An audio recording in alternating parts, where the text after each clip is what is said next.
जोहार, नमस्कार। आप देख रहे हैं आपका अपना एडी लाइव। जनसंख्या का 51% से युवा, उनको हम लोग कैसे करके एंगेज करें। नौकरी का परसेंटेज बहुत नगण्य है। बड़ी सी बड़ी कंपनी आउटसोर्स कर रही है और गवर्नमेंट सेक्टर भी आउटसोर्स कर चुकी है। तो युवा के पास ऑप्शन क्या है? युवा के पास ऑप्शन है कि वह स्टार्टअप करे या अपना बिजनेस करे, और भी कुछ उनके साथ ड्रीम है, स्किल है, वो करें। क्योंकि नौकरी नहीं मिल रहा और युवा को रोज़गार, युवा को पैसा से जोड़ना बहुत आवश्यक है। और हमें लगता है कि यह काम राजीव रंजन जी ने अपने सर में उठा चुका है और हमें विश्वास है कि यह आइकॉन पूरे भारतवर्ष के लिए भी एक आईना का काम करेगा। क्योंकि ऐसी राजीव रंजन जी लाखों चाहिए, कि अनेक युवा है। ये तो सिर्फ झारखंड के जमशेदपुर के कुछ युवा को एक लाइन खड़ा करने का कोशिश कर रहे हैं, लेकिन आप अंदाज लगाइए कि पूरे भारतवर्ष में कितने युवा हैं जो हर वक्त मैट्रिक, इंटरमीडिएट, ग्रेजुएशन, एमबीए करके आ रहे हैं।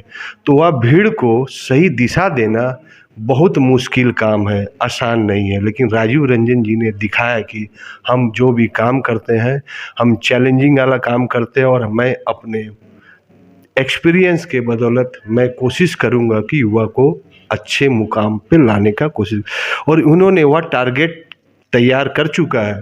ऑलरेडी संस्था बन चुकी है बिरसा युवा मंच, और उसमें काम हो रहा है। नेक्स्ट इनका क्या प्लानिंग है, किस किस सेक्टर में युवा को देखने जा रहे हैं, क्या क्या उनको जॉब मिलेगा, कैसे मिलेगा, इसी विषय में बात करते हैं सर। एक्चुअली अभी हाल ही में 18 तारीख को हम लोगों ने बिरसा युवा मंच का विधिवत पहला सम्मेलन किया। बिरसा युवा मंच का गठन ही इसीलिए किया गया है कि जो हमारे झारखंड के युवा डायरेक्शन लेस हैं, हो गए हैं, और युवा ग्रेजुएशन करने के बाद, पीजी करने के बाद ये सोचते हैं कि अब हमें करना क्या है। उनको 10th के बाद ही सोचने के लिए उनमें प्रेरणा जगाया जाए कि 10th के बाद ही युवा सोचें कि हमें करना क्या है।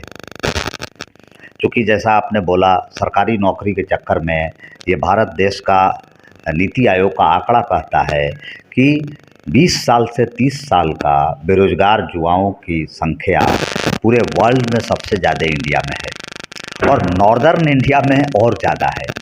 साउथ इंडिया में थोड़े फैक्ट्रियां ज़्यादा है तो स्किल लेबर ज़्यादा हो रहे हैं, लेकिन मेरे यहाँ बहुत ज़्यादा है। अगर आप पूरे भारत देश से देखें तो आज आपका झारखंड और बिहार, यूपी का ईस्टर्न पार्ट, भारत देश में ही अन्य राज्यों से बहुत पीछे चला गया। अगर आप महाराष्ट्र चले जाएं, गुजरात चले जाएं, बैंगलोर चले जाएं, हैदराबाद चले जाएं, तो आपको देखने से लगेगा कि वो इससे स्टेट काफ़ी आगे निकल गया। तो ये हमारे ये हम मान के चलते हैं कि राजनीतिज्ञों का ये फेल्योर है कि हम लोगों ने स्टेट कोई डायरेक्शन नहीं दे पाया। अभी भी झारखंड बनने के 22 साल के बाद भी हम नियोजन नीति ही फाइनल नहीं कर पाए। जो सरकार आती है नियोजन नीति अपने हिसाब से बनाने लगती है, अपना पॉलिटिकल फ़ायदे घाटे को देखती है। वो नियोजन नीति कोर्ट में जाके कैंसिल होता है। कितने जुआ डोलरम में है इस झारखंड के, इस बात को राजनीतिज्ञ नहीं समझ पा रहे हैं। लेकिन हम लोग चूँकि एज IPS ऑफिसर गांव-गांव में गए हैं, नक्सलियों से बहुत हम लोगों ने लड़ा है, नक्सलियों के क्षेत्रों में गए हैं। तो जुआ क्यों नक्सली बनता है, इसके पीछे भी क्या कारण है, इसको भी बड़ा नज़दीक से देखे हैं। बहुत सारे कारणों में बेरोजगारी भी एक बहुत बड़ा कारण है। क्योंकि जुआ दिशाहीन है, उसे लगता है कि यही सबसे इजी माध्यम है कि हथियार उठा लो और बिना पढ़े लिखे थाना प्रभारी बन गए, एरिया कमांडर बन गए, अब कुछ पैसा कमाने लगेंगे। तो ये बहुत बड़ा एक कारण है कि जुआ उस डायरेक्शन में गए हैं। अगर सचमुच झारखंड को नक्सल मुक्त करना है और विकसित करना है,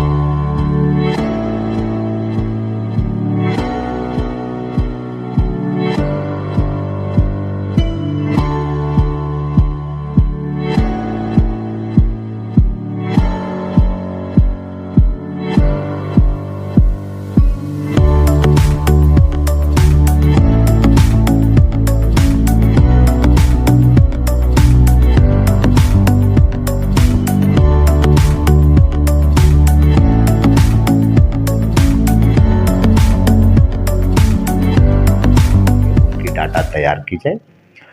उन सब युवाओं के उनको लाइफ में क्या करने की प्राथमिकता है, इसके संबंध में उनसे 1 to 1 बात करके उनके भावनाओं को समझा जाए।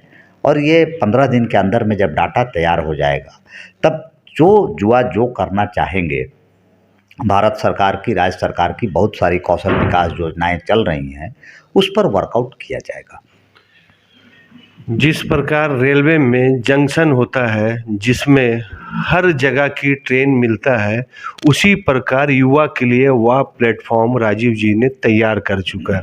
आप आइए और अपने स्किल, अपने मेंटलिटी के हिसाब से, अपने कैपेसिटी के हिसाब से इस प्लेटफॉर्म से जुड़िए, और वह भी युवा जोड़िए जो अभी तक नहीं देखे, वह युवा जोड़िए जो देख रहे हैं। एडी लाइव का वीडियो को शेयर कीजिए, लाइक कीजिए। एडी लाइव की पूरी टीम की ओर से सभी को धन्यवाद।